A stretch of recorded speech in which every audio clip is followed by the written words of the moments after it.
Olá, galerinha! Eu sou a professora Teori Ferreira e a aula de hoje é sobre classificação do relevo brasileiro. Então, vamos lá?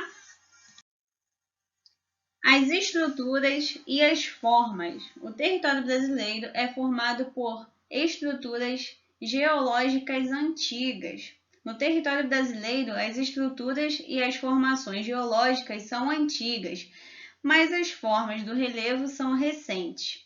Estas foram produzidas pelos desgastes erosivos que sempre ocorreram e continuam ocorrendo, e com isso estão permanentemente sendo reafeiçoadas, mudando de forma. Classificação de acordo com Haroldo de Azevedo. Aí temos os planaltos, que são terrenos levemente acidentados com mais de 200 metros de altitude. E temos a planície, superfície planas com altitudes inferiores a 200 metros. Mas quem é Haroldo de Azevedo? Ele foi o primeiro geógrafo a sistematizar o mapa do relevo brasileiro, muito divulgado no ensino de ciências geográficas. A classificação de Haroldo de Azevedo ela divide todo o território brasileiro em planaltos, cuja área total ocupa 59% de toda a superfície do país, e planície, que ocupa os 51% do restante. Aí em verde temos as planícies e em laranja temos os planaltos. Isso daí são as grandes divisões do relevo brasileiro. Classificação de Aziz Nassib Abessaber.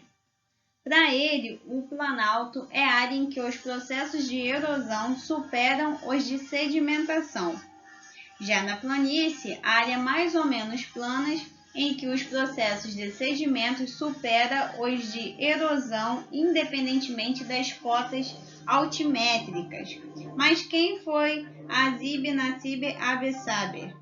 Ele foi um geógrafo e professor universitário brasileiro, considerado como referência em assuntos relacionados ao meio ambiente e aos impactos ambientais decorrentes das atividades humanas.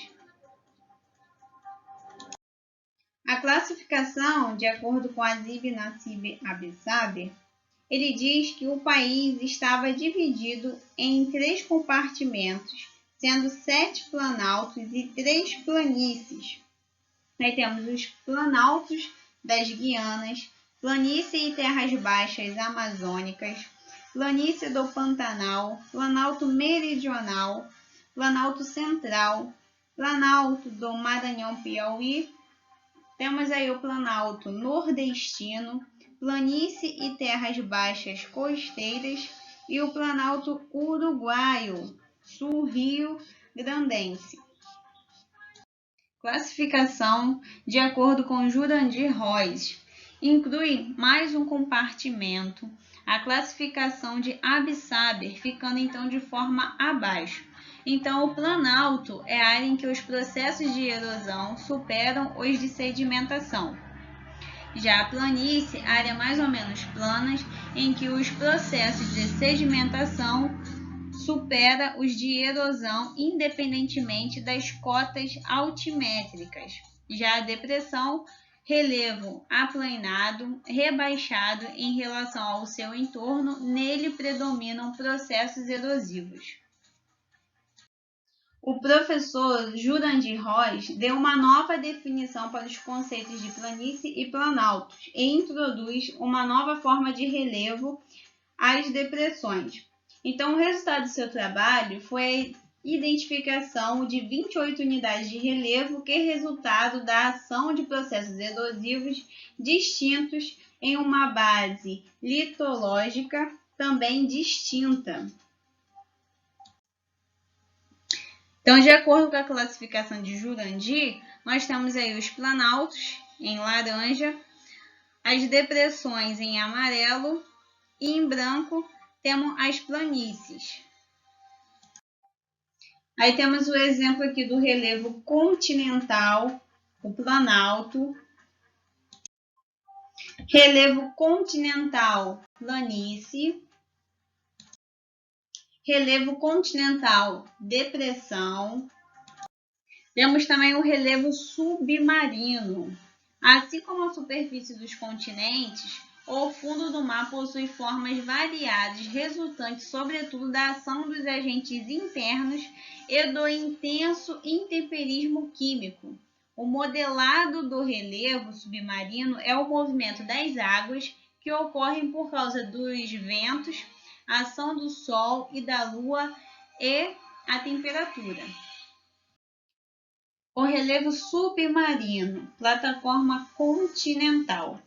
Região relativamente plana e constitui a continuação da estrutura geológica do continente abaixo do nível do mar, profundidade média de 20 metros, composta predominantemente por rochas sedimentares. Recebe luz solar, propiciando o desenvolvimento de vegetação marinha e espécies animais. As ilhas desse local são chamadas de ilhas costeiras. O relevo submarino talude é a borda oceânica da plataforma continental marcada por desnível abrupto de até 2.000 metros, na base do qual se encontram a crosta continental, cial e a oceânica cima. Quando o talude se encontra no encontro de placas convergentes, formam-se as fossas marinhas. O relevo submarino na região pelágica ou abissal. Crosta oceânica propriamente dita, geologicamente distinta da crosta continental. Ocorre nessa região diversas formas do relevo, como depressões chamadas bacias, dorsais, montanhas tectônicas e fossas marinhas. As ilhas existentes nessa região são chamadas de ilhas oceânicas. Nessa imagem, podemos observar de uma forma melhor o relevo submarino. Então, no cantinho aqui da tela, temos a planície abissal. Em azulzinho aqui, bem no meio, temos a talude continental. Em verde, temos a plataforma continental. Em vermelhinho, temos o vulcão, tá? Esse é o relevo submarino. Essa imagem mostra o esquema do perfil do relevo submarino. Aí temos os continentes, plataforma continental, a talude, a bacia oceânica, temos as ilhas, dorsal oceânica e temos as fossas abissal. O relevo submarino, aí temos as ilhas costeiras, ilhas oceânicas,